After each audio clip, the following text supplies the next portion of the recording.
김정은 위원장의 이복형인 김정남이 말레이시아 쿠알라룸푸르 공항에서 살해당한 지 2년이 지났습니다. 사건 직후 체포된 용의자 중 한 명이 어제 석방됐습니다.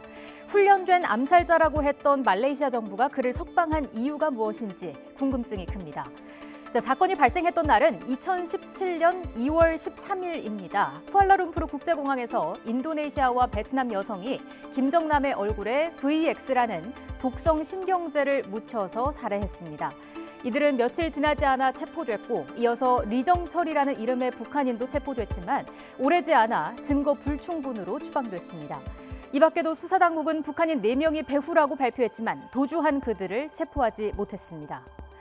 이 사건은 수사당국이 핵심 용의자 체포에 실패하면서 정확한 실체가 아닌 추정으로 사건 성격을 규정하는 경우가 많습니다.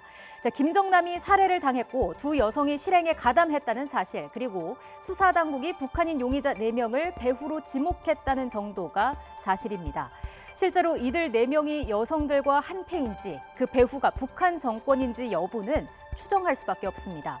또한 지난해 일부 언론이 북한 정부가 베트남 정부에 이 사건과 관련해 사과했다고 보도했지만 이 역시 익명의 베트남 소식통을 인용한 수준이었습니다.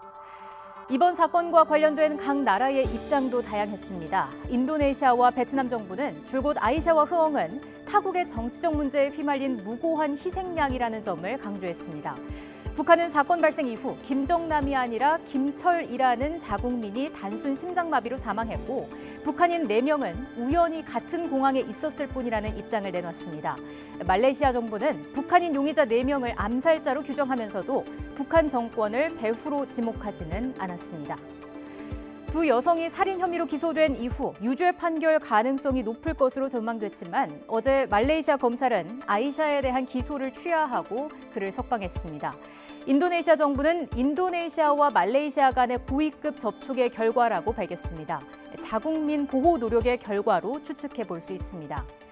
함께 기소됐던 도안티 흐엉은 아직 기소가 취하되지 않은 상태입니다. 아이샤의 살해처럼 석방될 가능성도 거론되지만 아이샤와는 또 다르게 처리될 가능성도 배제할 수는 없습니다. 결국 베트남 정부가 얼마나 적극적이냐에 따라서 상황이 달라질 것으로 보입니다. 이게 지금 좀 공교롭게 된 게 네. 아세안의 두 가장 강력한 국가가 여러 가지 인구나 국가 규모나 발전 속도나 보면 인도네시아와 베트남이에요. 거기에 비해서 말레이시아는 거의 도시국가 수준의 작은 국가였잖아요. 근데 하필이면 또 인도네시아 국적과 베트남 국적 두 명이 이번 사건에 관련돼 있기 때문에 말레이시아 입장에서는 또 이런 외교적인 그런 고려를 안 할 수는 없겠죠. 이것도 어느 정도의 베트남 정부가 강력히 요구를 하느냐에 따라서 이것도 좀 외교적인 그런 해결책을 모색할 가능성도 여전히 있다라는 생각은 듭니다.